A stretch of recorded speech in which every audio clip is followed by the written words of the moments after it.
In this video, I'm going to share with you the 7-step process that I use to raise up humble and excellent worship leaders at my church. Let's get into it.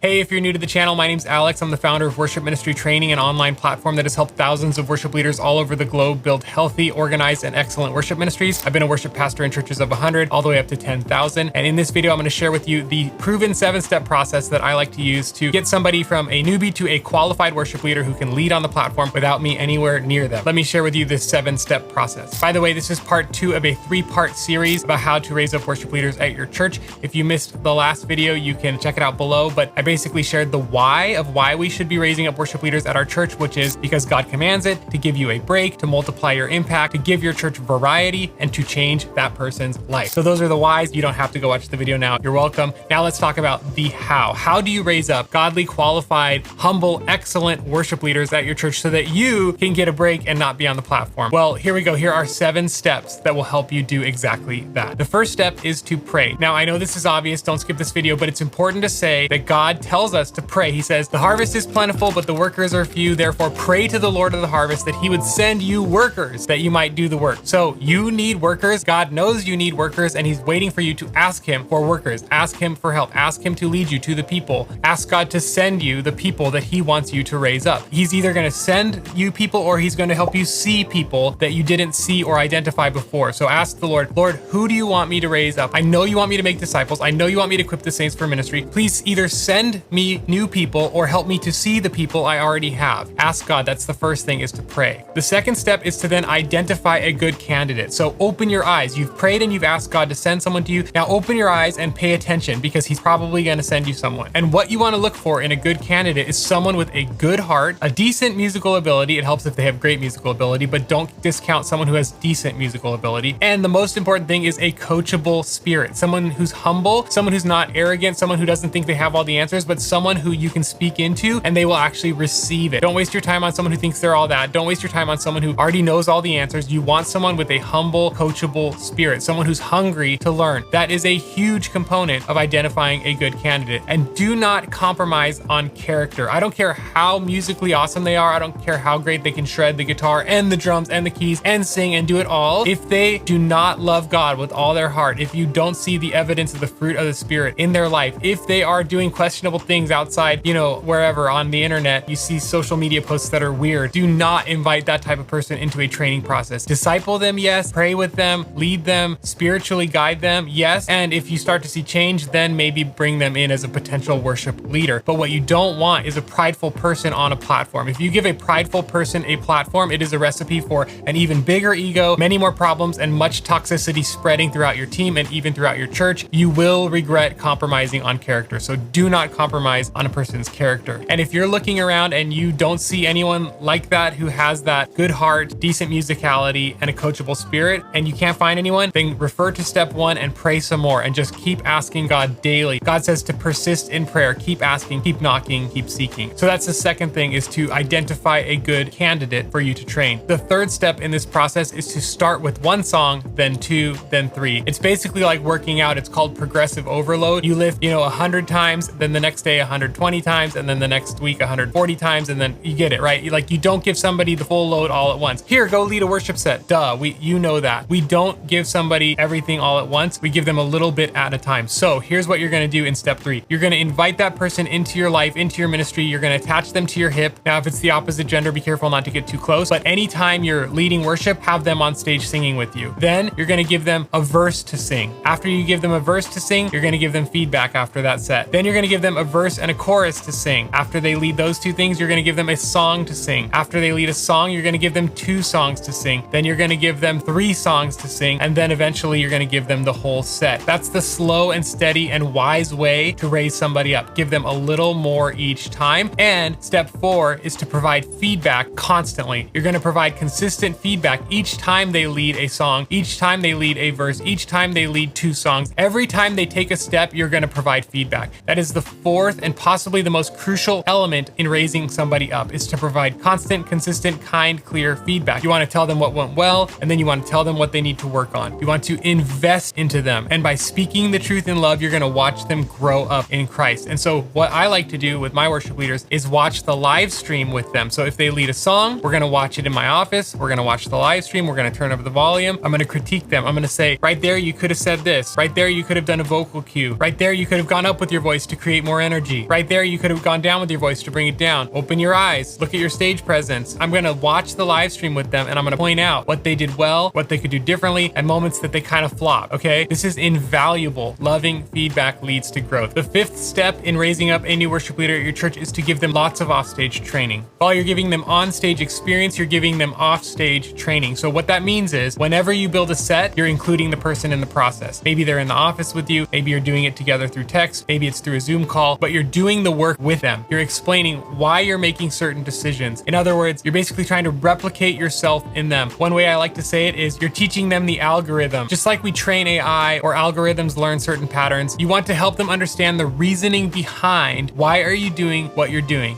While you're prepping for rehearsal, you're going to explain how you prep for rehearsal and why you prep for rehearsal. While you're scheduling your teams, you're going to explain why you're scheduling your teams the way you are. Basically, teach them everything you do, and this takes time. And that's why I like to have 2 people training with me at any given time so that I'm getting double the output of what I'm doing. I'm getting 2 times the output with the same kind of input. So if you can train 2 people at the same time, 1, it's safer if there are mixed genders involved because you're in a group setting, and 2, you're getting double the output. And if you need help with what to teach, I'm going to encourage you to check out the Worship Ministry Training Academy, because you can look at my course catalog on my website and you can get ideas for, okay, I need to teach them how to build sets. I need to teach them how to build healthy culture. So go to worshipministrytraining.com and you can click on the view courses button on the homepage and you can see the different topics that I teach to my worship leaders. Now, the 6th and almost final step is to let them fly and let them fall. Now that you've progressively let them lead more songs, it's time for them to lead the whole service. So you're going to prep them in advance. You're going to walk through everything. You're going to talk through everything. You're going to plan it with them. You're going to help them build their set. You're going to give them the best band you possibly can to support them. You might even want to be on stage with them as a background vocalist or as a bass player or somewhere in the background just so that they know you're there. And then you're going to let them get on stage, knees shaking and all, and lead worship. It probably won't be great, but neither were you or I when we first started. So give them some grace, a lot of encouragement, and of course, some constructive feedback. But this stage is where growth really starts to happen quickly. This is where they start to get better fast because